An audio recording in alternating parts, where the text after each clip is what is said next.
Haciendo un estudio, a mí me gusta mucho estudiar la palabra de Dios. Espero que a vosotros también. Me gusta mucho estudiar la palabra de Dios y he estado estudiando algo del Antiguo Testamento, específicamente de un tema del que se habla poco y del que menos se entiende. Un tema que nosotros pensamos que hoy en día ya no tiene validez para el tiempo actual.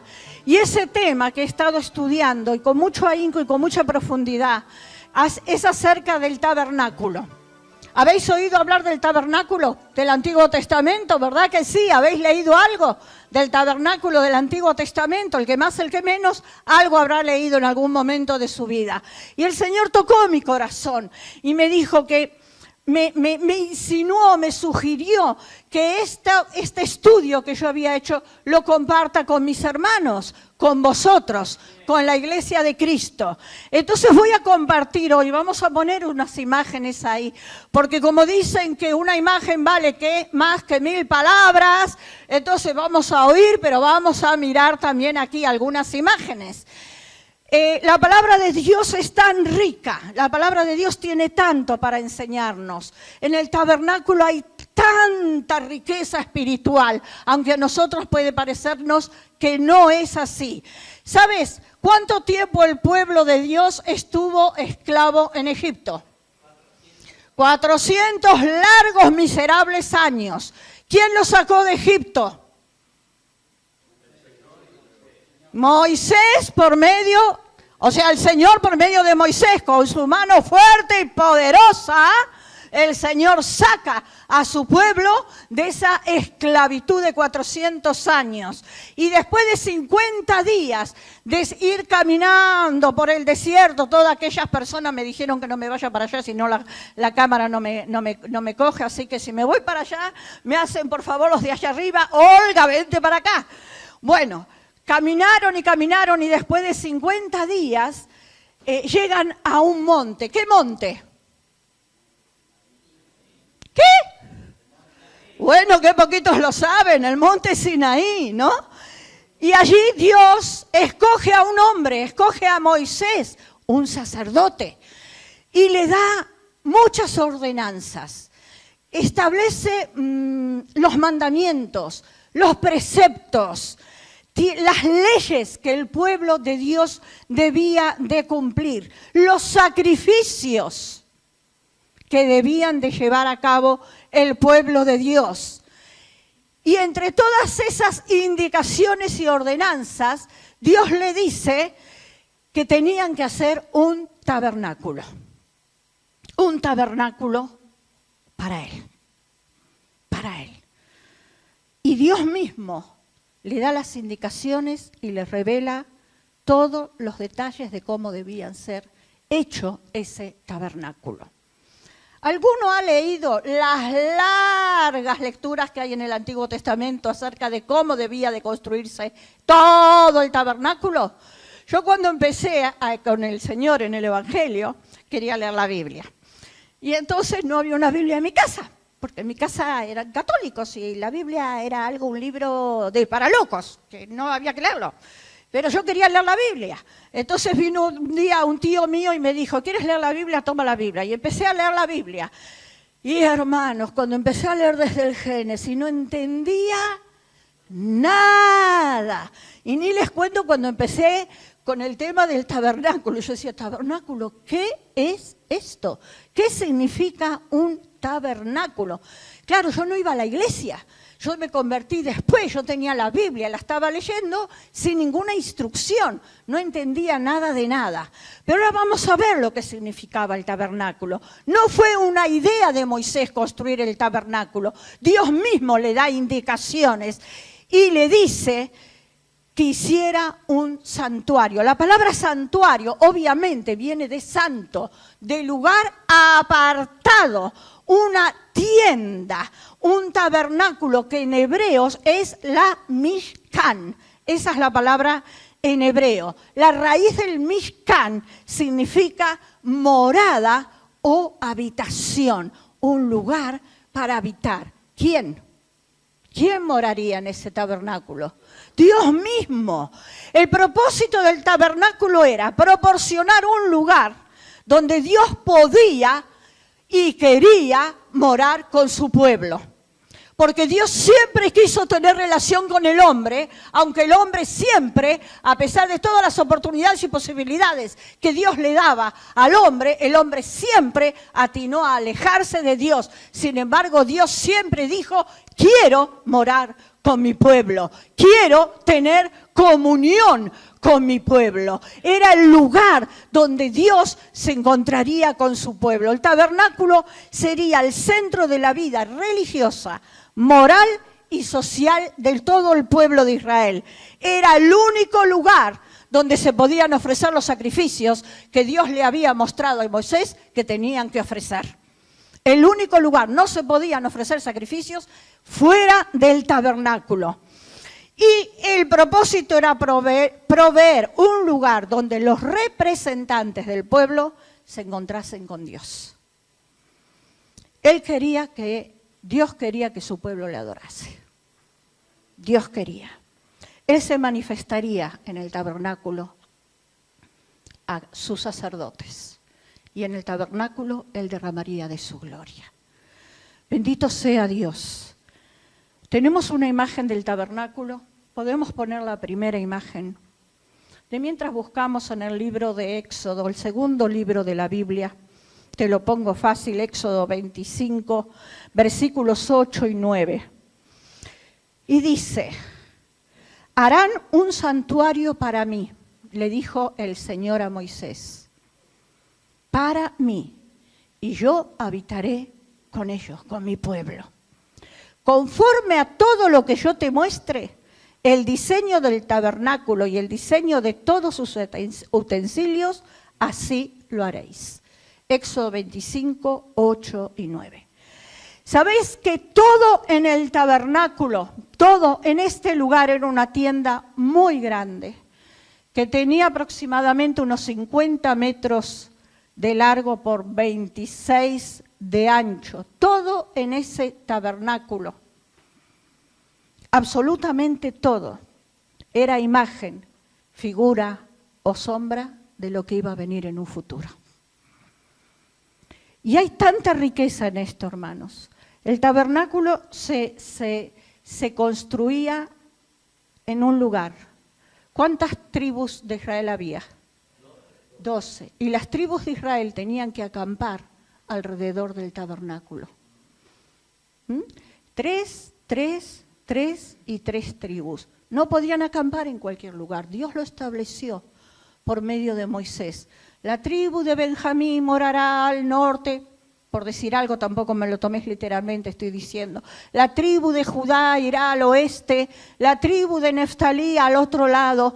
¿Por qué? Yo no sé por qué Dios estableció ese orden.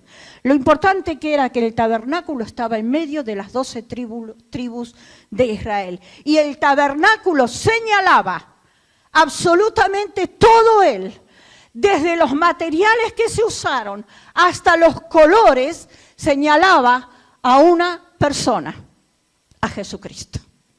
Y ahora lo vamos a ver. Y lo vamos a ver en forma muy superficial porque es un estudio muy, muy profundo. Como dice Hebreos 8:5, era una copia y sombra de las cosas celestiales. Y era una orden dada a Moisés. Era un templo transportable, por así decirlo, para un pueblo peregrino que después que salió de la esclavitud tuvo que peregrinar por 40 años en un desierto por desobediencia, pero sin embargo ellos acarreaban durante esos 40 años de peregrinación aquel lugar a donde Dios les mandaba que fueran. ¿Os acordáis que había una nube que los guiaba y que había una columna de fuego? Esa nube y esa columna de fuego no era que iba delante de ellos, sino que estaba dentro mismo del tabernáculo, se veía de afuera. Y cuando el pueblo de Dios iba en aquel desierto peregrinando, ellos llevaban consigo el lugar para adorar a Dios. Yo estaba pensando en esto, estaba reflexionando en esto. Y digo, mira qué bonito, hermano. Porque la palabra de Dios dice en Éxodo 36, Moisés pidió a los israelitas que ofrendaran para la construcción del tabernáculo. La gente ofrendó voluntariamente y generosamente. Y al fin de que la gente ofrendó, Moisés tuvo que decir, basta, no ofrendáis más, porque tenían material abundante para hacer toda la obra que Dios le había mandado hacer a Moisés. El pueblo tenía corazón generoso y conforme, dice la palabra, a lo que yo te muestre, Moisés, tú harás. Tú harás. Moisés no podía salirse de las indicaciones dadas por Dios mismo. Tenía que seguir paso a paso, materiales, colores, absolutamente todo tenía que hacer de acuerdo a como Dios lo diseñó, porque Él es el gran arquitecto. Bendito sea Dios.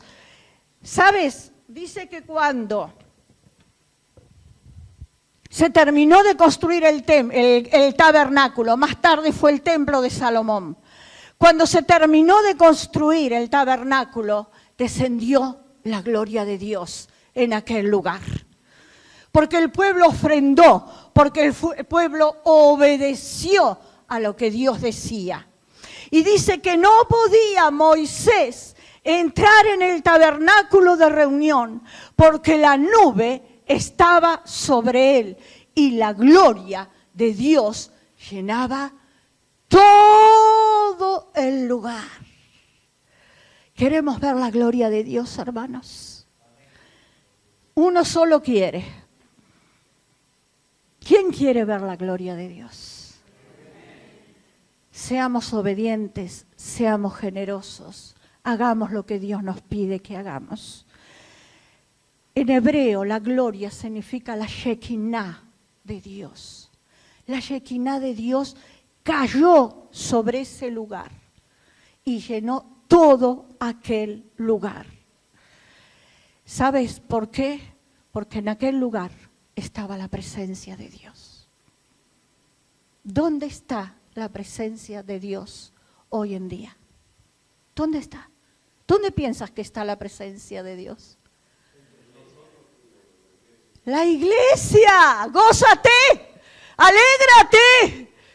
Entonces estaba en el tabernáculo hecho de manos de hombres. Por eso después cuando el pueblo se puso rebelde, Dios le dijo, yo no moro en lugares, en tiendas que donde los hombres me están construyendo. Yo quiero morar en tu corazón, pueblo, porque el pueblo se volvió rebelde, incrédulo y pecador. Y sabes, cuando Dios levanta a una iglesia, dice la palabra que de Dios, que donde hay 2 o 3 reunidos en su nombre, ¿quién está en medio? ¿Quién está en medio? ¿Quién está en medio? Dilo, Jesús está con nosotros por medio de su Espíritu Santo. Sí, cuando empezamos la reunión, ¡ay, qué poquitos que éramos! Algunos tuvieron problemas de inundación, otros no quieren salir por el frío, otros más aquí, otros más allá. Pero ¿sabes? Donde hay 2 o 3, Él está por medio de su Espíritu Santo con la iglesia. Y eso es un motivo para que la iglesia se goce, se alegre y le cante alabanzas al Rey. Porque donde hay adoradores que le adoran en espíritu y en verdad, Él está. Él está. Dime amén o me muero. Él está, y Él está en medio nuestro hoy, como estuvo con Moisés. Mira, el tabernáculo estaba lleno de simbolismos. Qué lástima que es un tema tan largo, pero me apasiona. Estaba repleto de oro. El oro representa la divinidad de Dios. Había muchísima plata. La plata en la palabra representa la redención por medio de Jesucristo. Y estaba el bronce, ahora lo vamos a ver. ¿Sabes qué significa el bronce? El sufrimiento de Jesucristo por ti y por mí. Gracias que Él murió, que hoy podemos estar aquí, reunidos en el nombre todopoderoso de Jesús. Y los colores tienen también un significado especial. El carmesí era el color que más abundaba, carmesí o grana, representaba la sangre redentora de Jesucristo.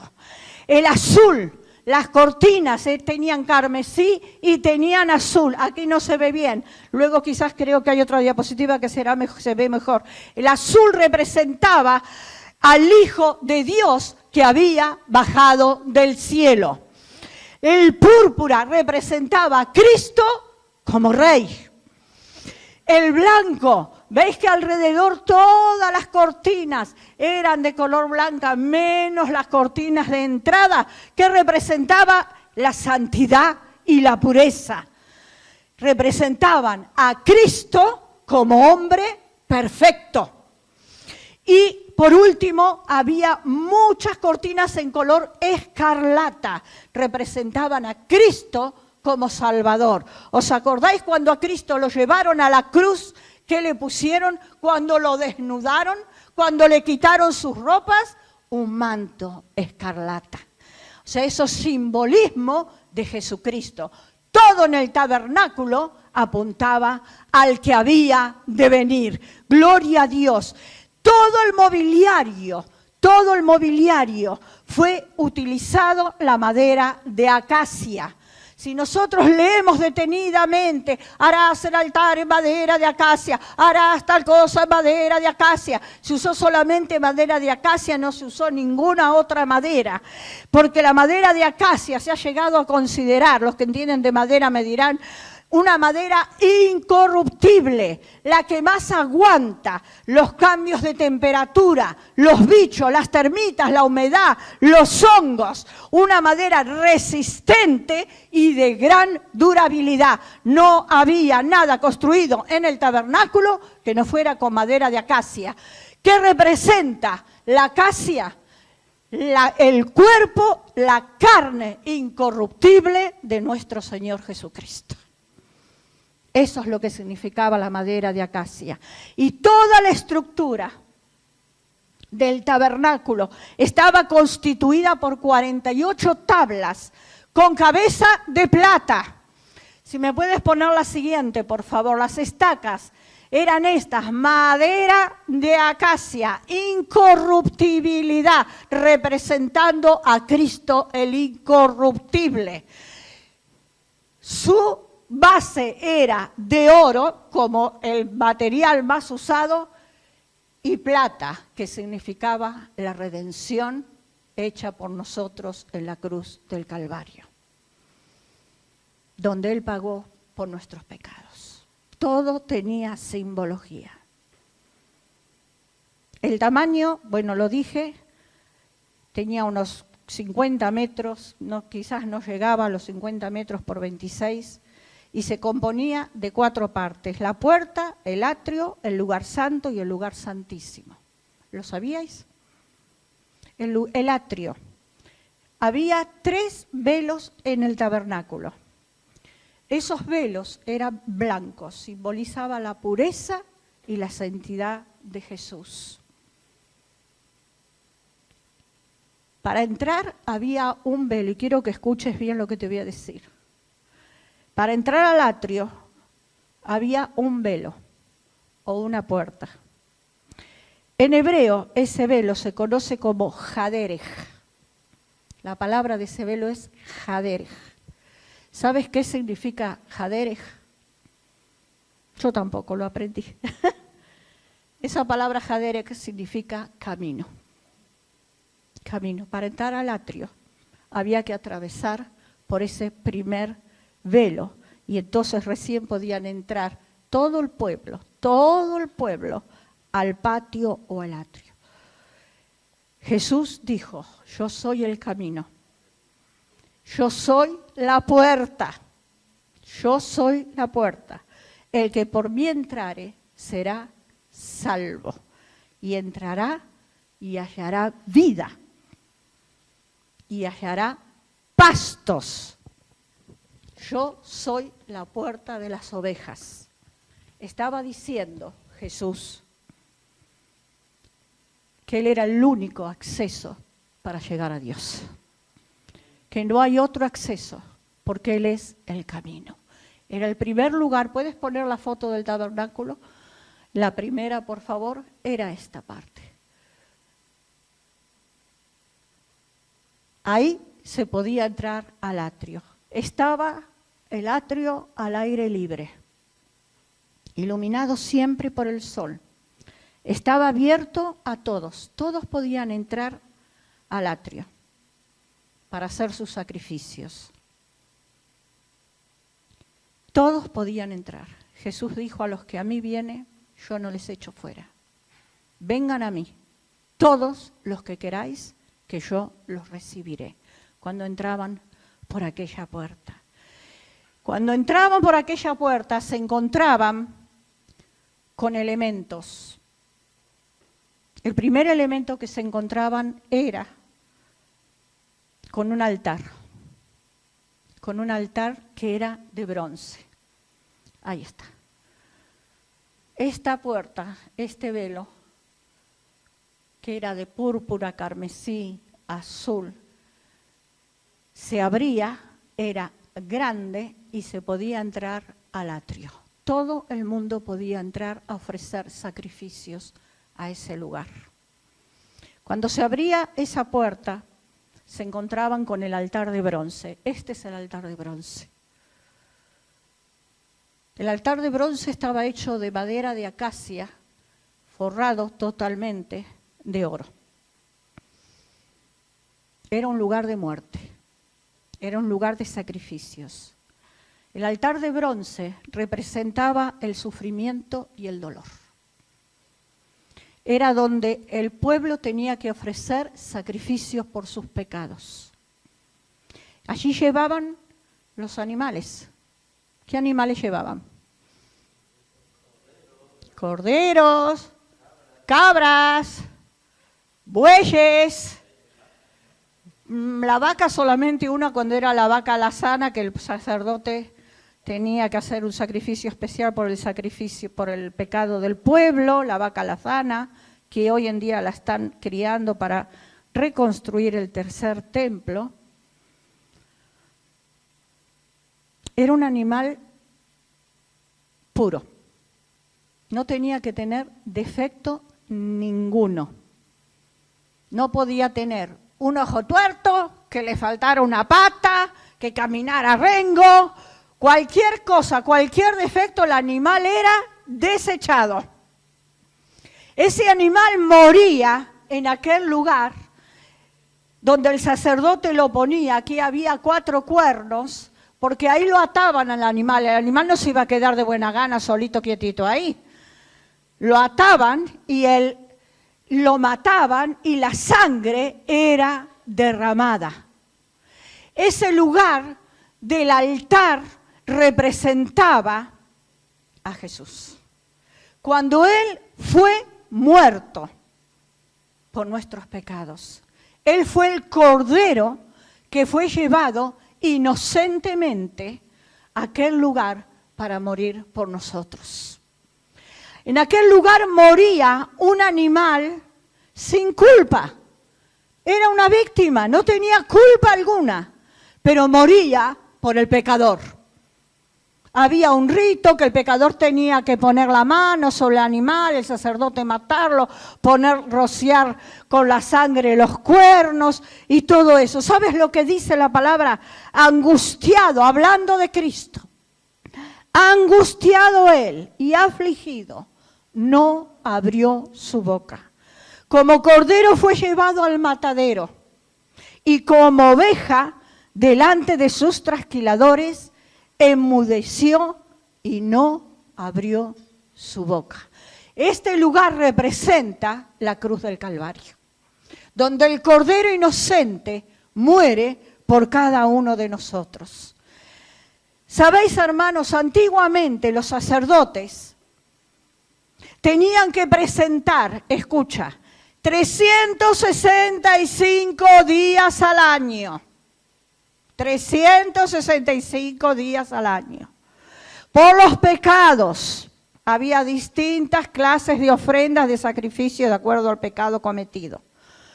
Pero por los pecados del pueblo, 365 días al año el sacerdote tenía que presentarse aquí, en este altar, traer un cordero a la mañana, un cordero a la tarde y sacrificarlo para expiar los pecados. No, lo dije mal, porque no se podían expiar los pecados. Los pecados solamente se cubrían. Solamente se cubrían, se hacía un sacrificio de animal inocente para que Dios no viera el pecado de la persona que estaba ofrendando y no lo matara. Solamente cubría, pero cuando Cristo vino, ¿qué hizo? Nos perdonó, nos limpió, nos redimió y perdonó y se olvidó de todo nuestro pecado. Cuando nosotros nos arrepentimos, Él echó nuestros pecados ¿a dónde? A lo profundo de la mar. El único que tuvo poder para salvarnos fue el Cordero, que fue el sin defecto. Bendito sea Dios. Ese sacrificio fue hecho por Cristo una vez para siempre. Para siempre, el Cordero perfecto, inmolado, para siempre. Dice Éxodo, habló más Jehová a Moisés diciendo, harás también una fuente de bronce, con su base de bronce para lavar, y la colocarás entre el tabernáculo de reunión y el altar, y pondrás en ella agua. Yo me pregunto, hasta el día de hoy, ¿dónde habrán sacado agua en el desierto los israelitas? No lo sé. Yo no lo sé. Yo creo que era una provisión divina de parte de Dios para llenar esa fuente de agua. Esa era la fuente de agua. El lavacro, como nos enseña la palabra, estaba hecha de bronce y por dentro, no sé si lo sabéis, estaba forrada con espejos que las mujeres donaron. ¿Hay una imagen de la fuente? Yo creo que sí. Hay una imagen de una fuente. Esta era la fuente. Adentro estaba forrada con los espejos que las mujeres donaron. Y allí los sacerdotes tenían que presentarse antes y después de ofrecer el sacrificio y tenían que lavarse las manos y los pies cada vez que ofrecían un sacrificio. Si no lo hacían de esa manera, Dios dijo que morían. ¡Qué fuerte! Morirían si no. ¿Sabes? Ellos tenían que vivir en santidad. Esta fuente donde ellos podían, cuando se lavaban las manos, cuando metían los pies en el agua para ofrecer el sacrificio, podían ver reflejados sus rostros, porque estaba forrada con espejos. La fuente reflejaba la necesidad de limpieza, pero proveía el medio para limpiar, que era el agua. El agua. También apuntaba a Cristo. Mira lo que dice en Juan. Dice, vosotros estáis limpios por la palabra que os he hablado. Estamos limpios por la palabra. Estamos santificados por la palabra de Dios, que es como una espada de doble filo que atraviesa nuestra mente y escudriña las intenciones de nuestro corazón. La palabra de Dios, cuando nos reflejamos en ella, vemos en qué condición estamos nosotros espiritualmente hablando. Así como el sacerdote se reflejaba, nosotros nos reflejamos en la palabra de Dios. No dice en ningún lado el tamaño de la fuente, no dice en ningún lado en la palabra cómo transportaban esta fuente, que no debía de ser pequeña por 40 años en el desierto. ¿Sabes? El agua está tipificando al Espíritu Santo, que nos limpia, nos purifica y nos guarda sin mancha, así como Dios quiere que la iglesia esté. Amén. Dice, para santificar a la iglesia, habiéndola purificado en el lavamiento del agua por la palabra. Y allí, después de que podían entrar a aquel lugar, a aquel atrio, se encontraban con el lugar santo. ¿Podemos tener la próxima imagen, por favor? Había un velo antes de poder entrar al lugar santo. Hay una imagen de un velo. Es esta. ¿Veis los colores? Siempre se repitieron, a excepción de todo el contorno del tabernáculo que era blanco. Los velos para entrar estaban representando a Jesucristo como Salvador. El escarlata, el púrpura, el azul, el blanco, que era la santidad de Dios. Y estaba sostenido este velo por 5 columnas. Hay personas que dicen que las 5 columnas representan los 5 ministerios: los profetas, los apóstoles, los pastores, los maestros y los evangelistas, en donde se sostiene la obra de Dios. Este velo, que se tenía que atravesar para llegar al lugar santo, se llamaba en hebreo Jaemet. Jaemet significa la verdad. La verdad. Hemos visto el camino y ahora vemos la verdad, simbolizando a Jesucristo. A diferencia de otros velos, este era un lugar estrecho, porque solamente podían pasar al lugar santo los sacerdotes para ofrecer los sacrificios.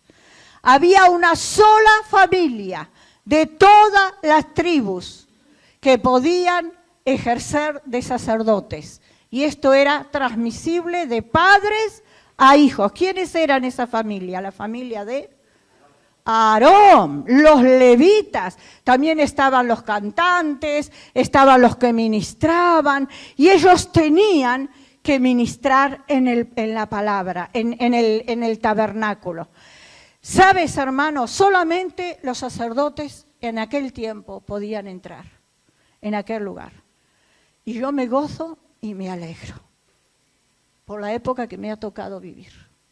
Por medio de Jesucristo, ahora somos reyes y sacerdotes, linaje escogido por Dios, nación santa, para predicar las palabras de Dios, para predicar a aquel que nos llevó de las tinieblas a la luz verdadera. Hoy tú eres sacerdote, en el buen sentido de la palabra. El sacerdote es el que ministra, el sacerdote es el que ofrece el sacrificio, el sacerdote es el que adora, el sacerdote es el único que puede pasar por medio de aquel velo estrecho. Y allí, entrando en la presencia de Dios en el atrio, había 3 elementos, que sí es la que sigue, si por favor lo puedes poner. Estos 3 elementos: el candelabro. ¿Cómo se llama ese candelabro? La menorá. La menorá. Estaba el altar de oro y estaba la mesa de los panes de la preposición. El candelero de oro fue tallado, se hizo de una sola pieza,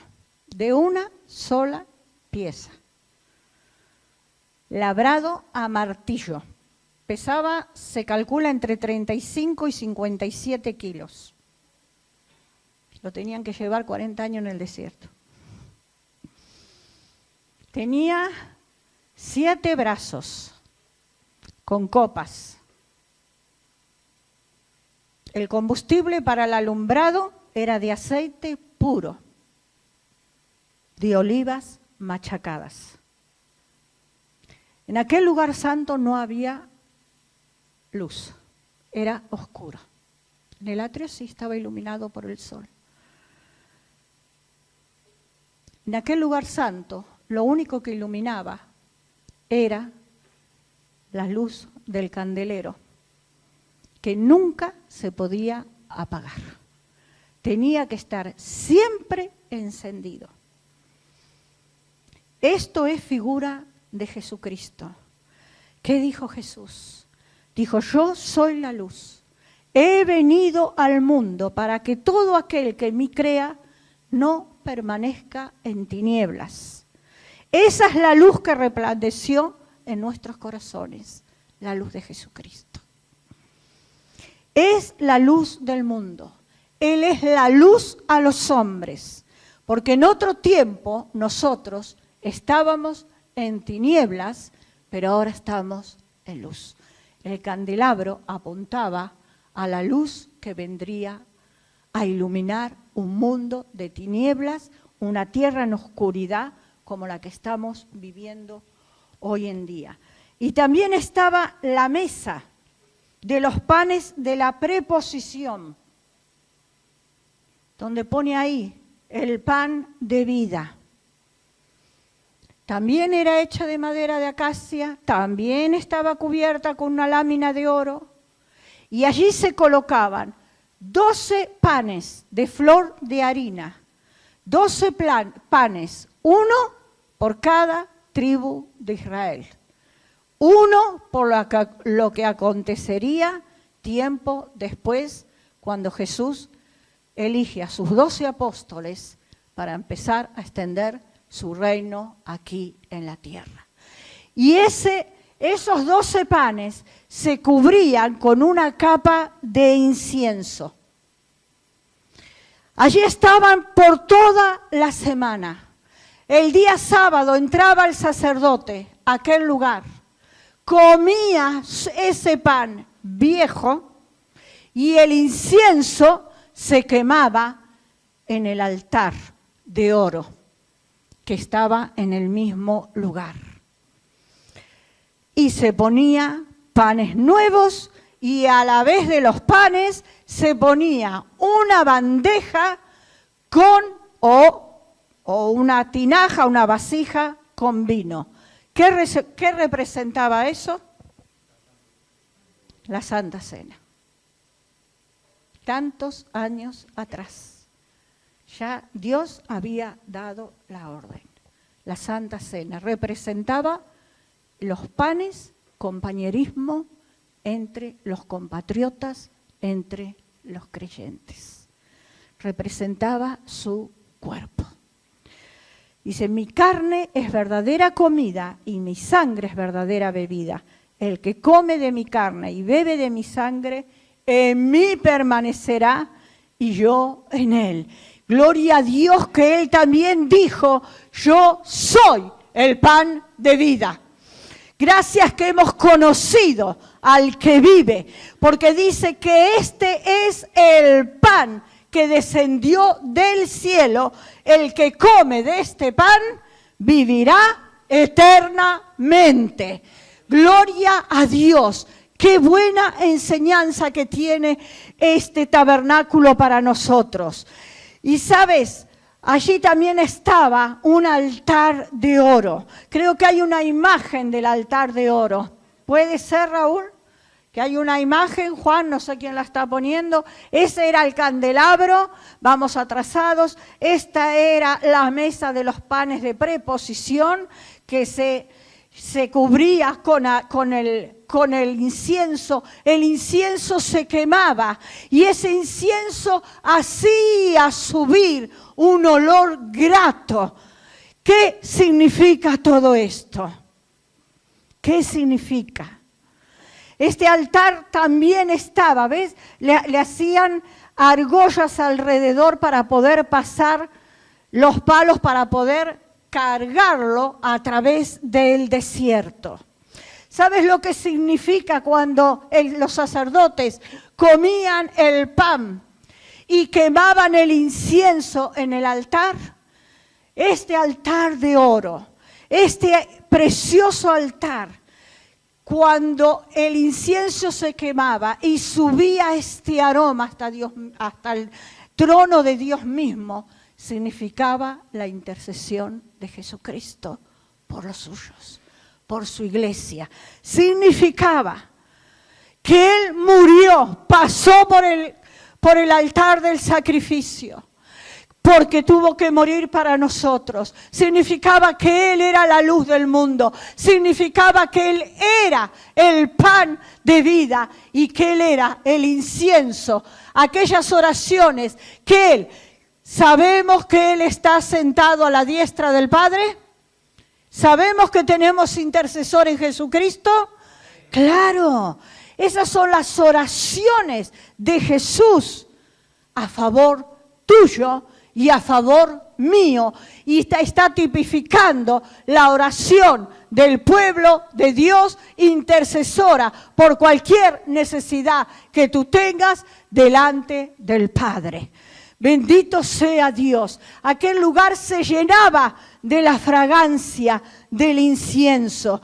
Y Él está intercediendo por la iglesia. Hermanos, no estamos solos. Tenemos abogado en Cristo que nos defiende, que nos ayuda, que aboga por nuestras causas. Amén. Y dice Apocalipsis 5:8, cuando hubo tomado el libro, los 4 seres vivientes y los 24 ancianos se postraron delante del Cordero. Todos tenían arpas y copas de oro llenas de incienso, que son las oraciones de los santos. Él escucha tu oración. Y allí de allí se entraba al lugar santísimo. Quizás se pueda poner la próxima. Bueno, la anterior. Allí había una cortina nuevamente. Era el cuarto más pequeño de todo el tabernáculo.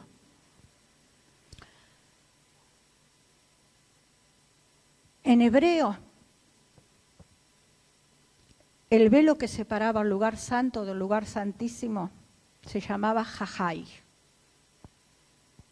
que significa la vida. ¿Habréis prestado atención? El primer velo era camino, el segundo, la verdad, y el tercero, la vida. Ahí, en el lugar santísimo, solamente podía entrar el sumo sacerdote. Dice el historiador Josefo que allí estaba, antes de poder entrar al lugar santísimo, había un velo. Y este velo era tan gordo, el espesor era de 10 centímetros, elaborado con pelo de tejones y cabra y tal, que también tenían su significado.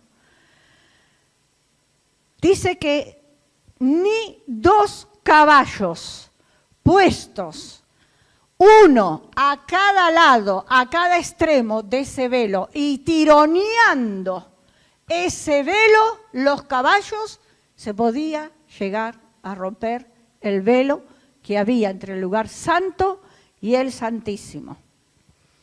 También era de color azul, púrpura, carmesí y de lino fino torcido. Nadie podía entrar allí, excepto el sumo sacerdote, vestido como Dios le había mandado a Moisés, llevando sangre del sacrificio en su mano. Si no, no podía entrar. Aquel velo era como una advertencia, decía, cuidado no entrar, porque el que entrara ahí sin ser la voluntad de Dios, moría. ¿Ves lo que tenía aquí abajo? Tenía una granada que también se repetía en otros enseres y elementos del tabernáculo. Esto eran campanillas. Y cuando el sumo sacerdote entraba al lugar santísimo, entraba con una cuerda atada en su pie. Porque si el sumo sacerdote entraba a aquel lugar para ofrecer la sangre o para adorar a Dios, estando en pecado, moría irremisiblemente. Y como nadie podía entrar por orden específica de Dios al lugar santísimo, si no se escuchaba el sonar de la campanilla cuando él se moría, por esa cuerda que tenía atada en su tobillo, lo podían quitar de aquel lugar y sacarlo. Tal santidad había en aquel lugar. ¿Y qué había en el lugar santísimo?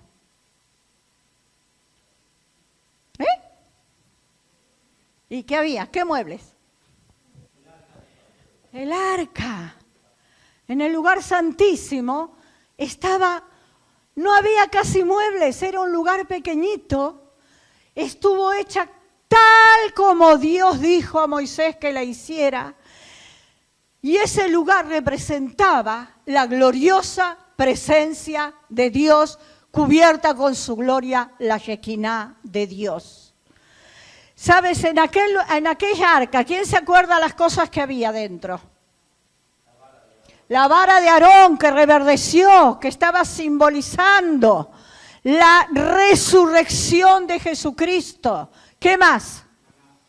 Una vasija de oro con el maná que Dios le dio en el desierto para que comieran y no murieran de hambre. 2. ¿Qué más? Las tablas de la ley, las que escribió el dedo de Dios mismo, no las que escribió Moisés cuando bajó del monte y se encontró con el becerro de oro que estaban adorando, y él las partió y las rompió y volvió a subir al monte, y Dios le dio otras tablas de la ley, tablas de piedra escritas por su mismo dedo de Dios, estaban aquí adentro de esta arca. Era la misma presencia de Dios.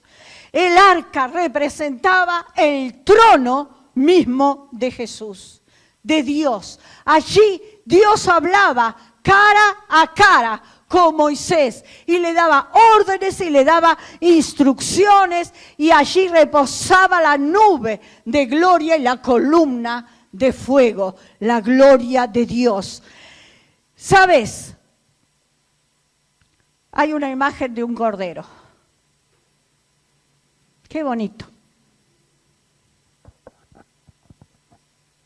Cuando Juan estaba bautizando,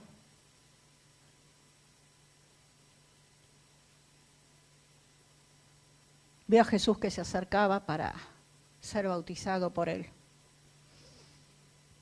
¿Y qué dijo Juan? He aquí el Cordero de Dios, el que morirá.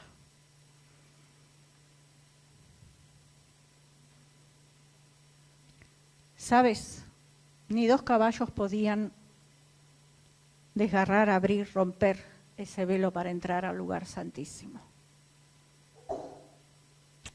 Sin embargo, cuando murió Jesús, ¿qué pasó con ese velo? Se rompió, se rajó, de arriba a abajo. Cuando Cristo muere en aquella cruz del Calvario, hay una diapositiva de la cruz del Calvario.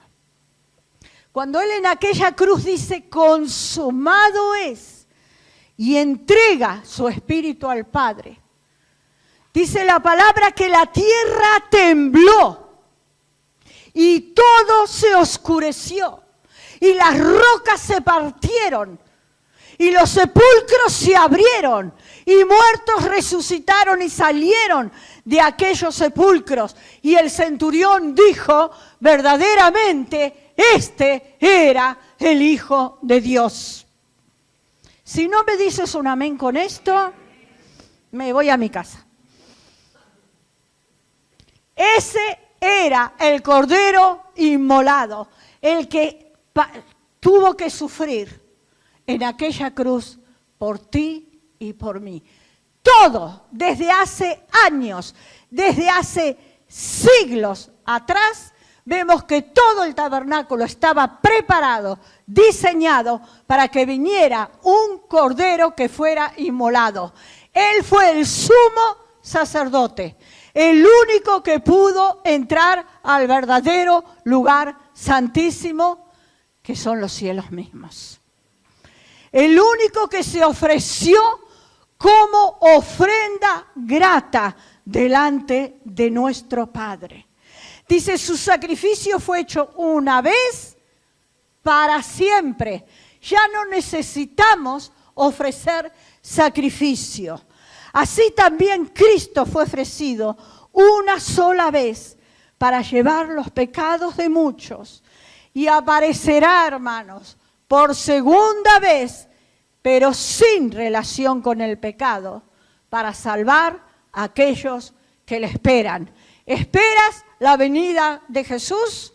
Claro, amén. La iglesia le espera y el cordero inmolado que fue puesto desde el principio del mundo, fue preparado, ese cordero ya no vendrá como cordero sacrificado en una cruz, muerto por nosotros, sino vendrá como el león de Judá. Gloria a Dios que Él viene. Dice que su sacrificio, así también Cristo fue ofrecido una sola vez para llevar el pecado de muchos, de todos aquellos que le dicen, Señor, perdóname, como cantábamos en la canción. Perdóname, Señor. Te herí, te lastimé. Cordero inmolado, víctima inocente que tuvo que morir por cada uno de nosotros. Dice la palabra, el cordero que fue inmolado es digno de tomar el poder, las riquezas, la sabiduría, la fortaleza, la honra, la gloria y la alabanza. Amén.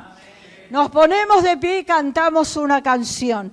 Yo no sé si la conoces tú, la canción, pero es una canción preciosa que habla del tabernáculo, que habla de tener santidad, que habla de acercarnos al Padre. Si la conoces la canción, se va a proyectar aquí, cántala. Y cántala en adoración, cántala con gratitud a Dios, porque Él tomó el lugar que a ti te correspondía. Gloria a Dios, gloria a Dios. Bendito seas. Gloria a tu nombre, Señor. Gloria